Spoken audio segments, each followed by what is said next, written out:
नमस्कार दोस्तों, महाभारत को हिंदू धर्म में एक पवित्र ग्रंथ माना जाता है। माना जाता है कि इस ग्रंथ से जो शिक्षा मिलती है वो कहीं और से नहीं प्राप्त होती।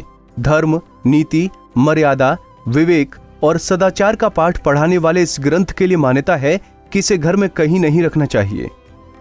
हालांकि महाभारत को पांचवा वेद भी माना जाता है, फिर भी लोग इसे या इससे जुड़ी किसी भी चीज को घर में नहीं रखते। कहा जाता है कि इसे घर में रखने से अशांति बढ़ती है। तो दोस्तों, आज हम इस वीडियो में आपको बताएंगे महाभारत ग्रंथ को घर में रखना शुभ है या अशुभ और इसका कारण। 4 वेदों के बाद महाभारत को पांचवा वेद माना गया है, अर्थात इसे वेद के समान दर्जा प्राप्त है।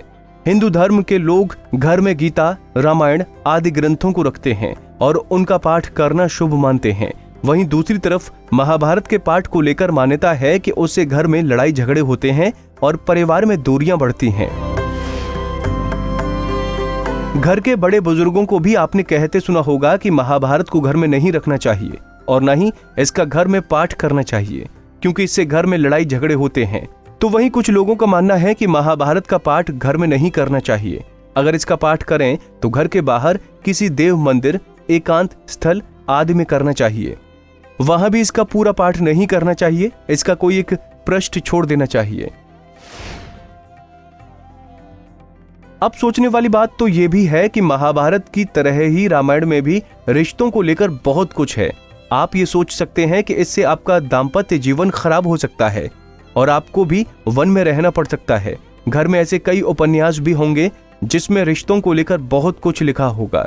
दुनिया के हर धर्म ग्रंथ में रिश्तों और युद्ध को लेकर बहुत कुछ लिखा हुआ है। तो ऐसे में आपको बता दें कि इन धारणाओं के पीछे महाभारत का मुख्य विषय है। रामायण में जहां एक भाई दूसरे भाई के लिए सिंहासन छोड़कर मार देता है, तो वहीं महाभारत में सिंहासन के लिए एक भाई दूसरे भाई का शत्रु बन जाता है और उसके प्राण छीन लेता है। रामायणतः मुख्य इस बात पर जोर देती है कि जीवन में क्या करना चाहिए, जबकि महाभारत इस बात पर जोर देती है कि क्या नहीं करना चाहिए। इसके अलावा रामायण में भी युद्ध का वर्णन है और महाभारत में भी युद्ध का उल्लेख है, लेकिन दोनों में बहुत अंतर है। रामायण का युद्ध भगवान का असुरों के खिलाफ रण का आगाज है और महाभारत का युद्ध एक भाई का दूसरे भाई के खिलाफ हथियार उठाने का प्रारंभ है। इसलिए ये दोनों ग्रंथ पवित्र होने के बावजूद इनमें से रामायण जहां परिवार की एक सदस्य बन गई, वहीं महाभारत को घर से दूर रखा जाता है। हालांकि इसके बारे में किसी शास्त्र में वर्णन नहीं है। कुंडली टीवी डेस्क से प्रिया शर्मा की रिपोर्ट। इसी तरह की और भी जानकारी लेने के लिए हमारे चैनल को सब्सक्राइब करें और नई वीडियो की नोटिफिकेशन के लिए बेल आइकॉन दबाएं। अगर आप ये वीडियो फेसबुक पर देख रहे हैं तो वीडियो को लाइक और शेयर करें। साथ ही अपनी राय कमेंट बॉक्स में जरूर बताएं। धन्यवाद।